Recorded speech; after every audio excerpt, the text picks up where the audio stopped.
Subscribe చేయండి Afsar tech world YouTube channel and press bell icon. Thank you. Hi friends, this is Afsar and you're watching my YouTube channel Afsar Tech World. Friends, how to write teacher's diary. Diary writing is one of the most important work in our teacher teachings. Now we would like to discuss about the diary, how to write. ఇక్కడ friends మనం చూద్దాము teacher diary మనం ఎలా రాయాలి. ఇక్కడ మీకు కొన్ని formats కనిపిస్తున్నాయి, చూద్దాం. First how to write a teacher's dairy.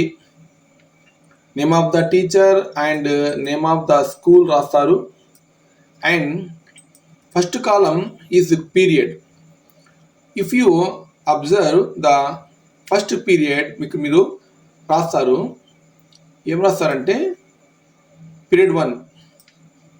ఒకవేళ మీరు క్లాస్ తీస్తున్నారు 10 ఎగ్జాంపుల్, ఫస్ట్ క్లాస్లో ఫస్ట్ పీరియడ్ మీరు 10th క్లాస్ వెళ్ళారు. అప్పుడు 10th క్లాస్లో రీడింగ్ మీరు చెప్పారు. రీడింగ్ ఏ అనేది మనము రీడింగ్ టెక్స్ట్లో ఉంటుంది. సెగ్మెంట్ ఈజ్ పారాగ్రాఫ్ 1 2 3 అని రాస్తారు. ట్రాన్సాక్షన్ మనం టీచింగ్ చేసేటువంటి పారాగ్రాఫ్ రాస్తాం మేడం. అంటే ఎగ్జాంపుల్ ఫస్ట్ వర్డ్ ఎగ్జాంపుల్ నిక్ ఓయోచిచ్ టు సో అండ్ సో అని రాస్తాం. నెక్స్ట్ కాలం ఏది అబ్జర్వేషన్ అండ్ ఛాలెంజెస్. ఇది చాలా ఇంపార్టెంట్. అబ్జర్వేషన్స్ అంటే ఒక టీచర్ టీచింగ్ చేసిన తర్వాత what he observe among students, first one. అలాగే ఛాలెంజెస్, ఇక్కడ బార్ అంటే అబ్జర్వేషన్ రాయొచ్చు లేదా ఛాలెంజెస్ రాయొచ్చు, లేకుంటే రెండు రాయొచ్చు. Whenever we teach a lesson, after completion of lesson we will understand that most of students are able to read. ఒక్కొక్క స్కూల్లో ఒక్కొక్క దాన్ని ఏమంటాము పిల్లల స్థాయి ఉంటుంది. ఆ పిల్లల స్థాయి ఏది ఉంటుందో దాన్ని బట్టి మనం రాయాల్సి ఉంటుంది. Example in some town schools are very intelligent ఉన్నటువంటి స్కూల్లో most of the students can read my lesson, can read a text రాయొచ్చు. లేదు next one a good number of students, ఎక్కువ మంది లేకో పర్లేదని. Only some students can read text 1. ఇలా only a few students అన్ని కూడా రాయొచ్చు. ఓవరాల్గా ద టీచర్ ఏదైతే క్లాస్ రూమ్లో అబ్జర్వ్ చేస్తాడో, ఏదైతే ఛాలెంజెస్ అతను ఫేస్ చేస్తాడో, అప్పుడు ఆ ఛాలెంజెస్ను ఆ అబ్జర్వేషన్లు ఇక్కడ రాయాలి. ఇవి కేవలం 3-4 ఎగ్జాంపుల్ మాత్రమే. ఖచ్చితంగా ప్రతి టీచరు తను ఫేస్ చేసేటువంటి అబ్జర్వేషన్ను మరి ఆ విద్యార్థికి ఒక ప్రత్యేక అవసరాలు ఒక ఉంటాడు స్టూడెంట్, అంటే ఈజ్ నాట్ ఫిజికల్ హ్యాండిక్యాప్, కానీ అతనికి వన్స్ చెప్పాలి, ట్వైస్ చెప్పాలి, త్రైస్ చెప్పాల్సి వస్తుంది. అలా మీరు ఏదైతే అబ్జర్వేషన్ నాకు చేశారో అండ్ ఏ ఛాలెంజెస్ మీరు ఫేస్ చేశారో ఇక్కడ రాస్తారు. Next plan of action for the next period. మీరు ఈ ఏదైతే మీరు ఫేస్ చేశారో ప్రాబ్లంను, ఈ ఫేస్ చేసిన ప్రాబ్లంను మీరు ఇక్కడ ఎలా అధిగమిస్తారు ఇక్కడ రాయాల్సి ఉంటుంది. ఎగ్జాంపుల్ చూడండి, ఇక్కడ more practice should be given to improve reading skills.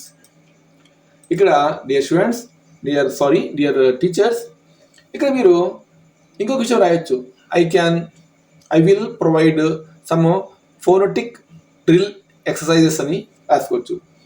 ఇక్కడ మీరు ఏదైతే కారణం చూపిస్తారో లెఫ్ట్ సైడ్లో, రైట్ సైడ్లో దానికి మీరు పరిష్కారం రాయాలి. ఇన్ అడిషన్ టు ఇంకా రాసాము, అయిపోలేదు, ఇక్కడ రాసుకోవచ్చు బికాస్ సమ్ రీజన్స్ ఇలా అని. అలాగే పోయం అంతే, మీరు ఏదైతే పోయం లేక స్టాంజా ఇక్కడ ట్రాన్సాక్ట్ చేస్తారో ఆ ట్రాన్సాక్ట్ చేసినటువంటి పోయంను కేవలం ఇదే బేసిస్ మీద, రీడింగ్ అయితే రీడింగ్ మీద, మీరు ఇంకో విషయం రాయొచ్చు, when I explain the meaning of the lesson very few students are able to understand my lesson and the rest of the students are not able to listen the English and understanding అనేటువంటిది ఇక్కడ observation రాసుకోవచ్చు. అబ్జర్వేషన్లో రాసిన తర్వాత మీరు ఏ point రాస్తారో అదే పాయింట్కు plan of action for the next period. Next పీరియడ్లో మీరు ఈ ప్రాబ్లమ్ను ఎలా సాల్వ్ చేస్తారు. More practice should be given to improve reading comprehension లెక్క స్కిల్స్. ఇక్కడ చెప్పాము ఫస్ట్ లెసన్లో ఫస్ట్ కాలంలో ఏం చెప్పాము, రెండవ కాలంలో ఎలాంటి డిఫికల్టీస్ ఫేస్ చేసాము, మూడవ కాలంలో ఆ డిఫికల్టీని ఎలా మనం సాల్వ్ చేస్తాము. ఇవి 3 అంశాలు తప్పనిసరి ఉండాలి. Next one vocabulary topic. Vocabulary topic జనరల్గా స్టూడెంట్స్ డిఫికల్ట్ కాబట్టి ఇక్కడ చాలా రాయాల్సి ఉంటుంది. ఒకాబులరీ టాపిక్లో ఏముందంటే చెప్పాము, ట్రాన్స్లేషన్ అయిపోయింది. ఇప్పుడు ఏం చేయాలా, కుడ్ కాంప్రహెండ్ ద టెక్స్ట్. ఇక్కడ సేమ్ అంతే, కాంప్రహెండ్ అర్థం చేసుకుంటున్నారు, అర్థం చేసుకోవట్లేదు, తక్కువ మంది ఉన్నారు, ఎక్కువ మంది ఇలా. Next one same more practice should be given to improve the listening skill. ఇక్కడ ఎప్పుడైతే కాంప్రహెండ్ లేదంటే ఏమిటి, అతనికి అర్థం కావట్లేదు, అర్థం కావడం లేదంటే లిజనింగ్ అతనికి స్కిల్ లేదు, దాన్ని మనం ఇంప్రూవ్ చేసుకోవాలి. Next one grammar topic. గ్రామర్లో example tenses and parts of speech, ఇలా మీరు ఏదైనా degree of comparison, if clause, ఇలా మీరు డిఫరెంట్ కైండ్స్ ఆఫ్ గ్రామర్ చెప్పినప్పుడు అండ్ ఇక్కడ understood the concept of the grammar topic. కొందరు విద్యార్థులు బాగా అర్థం చేసుకుంటే మీరు ఇక్కడ ఇది రాయొచ్చు, లేదు ఇక్కడ మార్చవచ్చు. Some students are alone can understand the question or grammar topics and rest of the students are not able to understand రాసుకోవచ్చు. ఓకే, ఇక్కడ చెప్పారు, సెకండ్ లైన్లో మీరు దాన్ని ప్రాబ్లం చెప్పారు, ఇక్కడ చెప్పారు, ఇక్కడ ప్రాబ్లం చెప్పారు, ఆ ప్రాబ్లంకు సొల్యూషన్ ఏంటి, difficulty level of grammar topic example, vocabulary topic example should be simplified. చూడండి, మనం చెప్పినటువంటి క్వశ్చన్కు మనమే ఆన్సర్ చేయాలి. అప్పుడు ఏం చేయాలంట, ఇచ్చినటువంటి ఎగ్జాంపుల్ను సింప్లిఫైడ్ చేయాలి. దీని మీనింగ్ ఏమంటే మనకు వచ్చినట్లు చెప్పడం కాదు గ్రామర్, ఆ స్టూడెంట్కు అర్థమయ్యేలా మనం చెప్పాలి, అది ఇక్కడ point. Next one discourse conversation.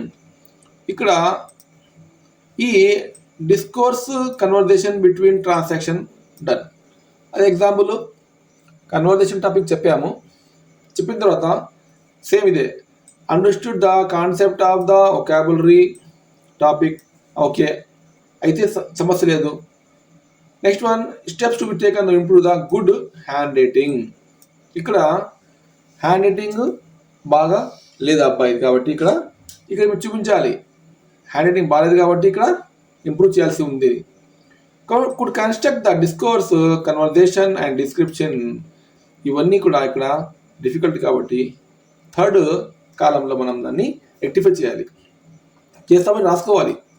Next మనం అలాగే description of the feelings and transaction. ఇది అంతే, దీని గురించి మనము ఎలా ఒక ప్రత్యేకమైనటువంటి ఇన్సిడెంట్లో, ఒక లైఫ్లో, ఒక సిచ్యువేషన్లో మనం ఎలా రెస్పాండ్ అవుతున్నామో, ఎలా ఫీల్ అవుతున్నామో అని రాయగలగాలి. అదేంటిది డైరీ ఎంట్రీ. ఆ డైరీ ఎంట్రీ పిల్లలు ఎలా రాస్తున్నారు, are they following the daily routine and the proper grammatical follow అవుతున్నారా, అంటే వాళ్ళు రాసినటువంటి వర్డ్స్ మీనింగ్ ఇస్తున్నాయా లేదా. ఒకవేళ అలా ఉంటే ఖచ్చితంగా మీరు ఇక్కడ రాసుకోవచ్చు, నో నీడ్ టు అని రాసుకోవచ్చు. లేదు students are not able to understand the concept of diary and they are not even writing the correct form of meaning giving words. అప్పుడు ఏం చేయాలంటే enough practice should be given.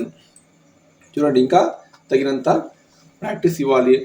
To observe the punctuation properly, ఆ punctuation ప్రాపర్గా చేయడానికి. Next అవుతుంది అలాగే enjoy the concept. కొందరు ఉంటారు విద్యార్థులు చాలా చాలా gifted. Once you explain they automatically understand the concept. అలాంటి వాళ్ళు కూడా ఉంటారు స్కూల్లో. నెక్స్ట్ వన్ చూడండి, ఇక్కడ writing, procedure of writing formal informal letters. ఇక్కడ లెటర్ రైటింగ్, మీరు లెటర్ చెప్పారు, అప్పుడు ఇక్కడ appreciated the concept idea presentation. మీరు గమనించారు క్లాస్లో బాగా రాస్తున్నారు విద్యార్థులు, అప్పుడు ఇది రాసుకోవచ్చు. అండ్ ఒకవేళ more chance should be given to students present their ideas. ఏం జరుగుతుందంటే కొన్ని సమయాల్లో క్లాస్లో only we can give opportunity to the students, only few students, the first benchers we can say, remaining rest of the students cannot get the opportunity. That is why ఇక్కడ రాసుకోవచ్చు. ఇంకా కొంతమందికి నేను ఐడియా ఆప్షన్ ఇవ్వాల్సి ఉంది అంటే chance ఇవ్వాల్సి ఉందని రాసుకోవచ్చు. I observe improper punctuations. చూడండి, లెటర్ బాగుంది కానీ పంక్చువేషన్ మార్క్స్ సరిగ్గా ఫాలో కాలేదు అని చెప్పడము జరుగుతుంది. Next, how to maintain the sequence of the ideas discourse should be taught. ఒక కాన్సెప్ట్ను 1 by 1 ఎలా మెయింటైన్ చేయాలో మనము పిల్లలకు చెప్పాలి. నెక్స్ట్ చూడండి, study skills, data given in the tabular form transaction. ఇది క్వశ్చన్ పేపర్లో ఖచ్చితంగా వచ్చేటువంటి అంశం కాబట్టి దీన్ని మనం టీచ్ చేసినప్పుడు, I noticed the handwriting is not up to the mark. So many teachers are facing this problem. So many students are not able to write neat handwriting and that is not visible and that is not comprehend. టీచర్కి అర్థం కావట్లేదు, అలా రాస్తున్నాడు. అప్పుడు ఏం చేయాలంటే appropriate expressions to used in discourse should be taught. ఎలాంటి మాటలు రాస్తే ఆ యొక్క ప్రాబ్లం సాల్వ్ అవుతుందో ఇక్కడ మీరు చేయాలి. Next one, listening text presented and students are asked to fill the blanks. ఇవి చెప్పడం జరిగిందన్నమాట. ఏమని, ఏదైతే ప్రజెంట్ చేయడం జరిగిందో దాన్ని ఎలా ఫిల్ చేయాలని. ఇక్కడ ఏ అబ్జర్వ్ చేశారు మీరు, good poor, sequencing of the idea is observed. Good అయితే గుడ్, పూర్ అయితే పూర్. మీకు ఏది అనిపిస్తే మీరు అది టిక్ వేయచ్చు, గుడ్డా పూర్ అని. దీని తర్వాత more lively activities to be planned to involve the students. ఈ క్వశ్చన్కు ఒకవేళ పూర్ అయినప్పుడు ఇక్కడ ఏమవుతుంది, దానికి మనం మందు రాయాలి. This is a disease and this is a medicine. ఏం చేయాలి దానికి, reading comprehension evaluated. Reading comprehension మీరు చెప్పారు, వాళ్ళు రాశారు, తర్వాత మీరు దాన్ని వాల్యూ చేస్తున్నారు.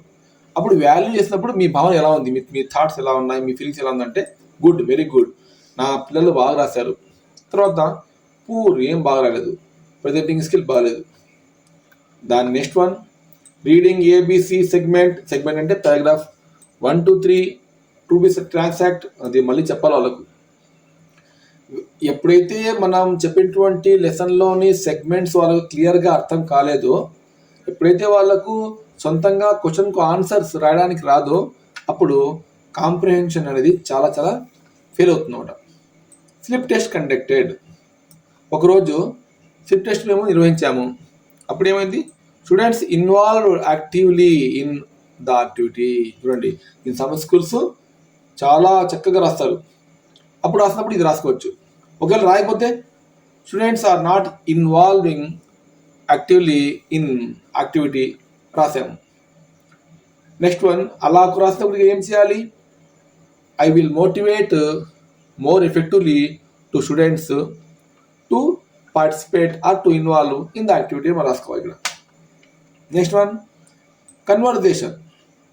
Conversation description presentation by the students.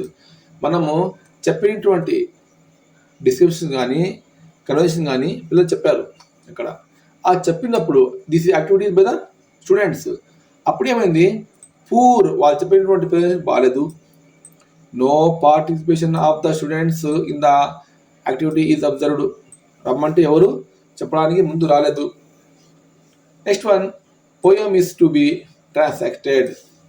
ఇక్కడ చూడండి, పోయము చెప్పాల్సి ఉంది.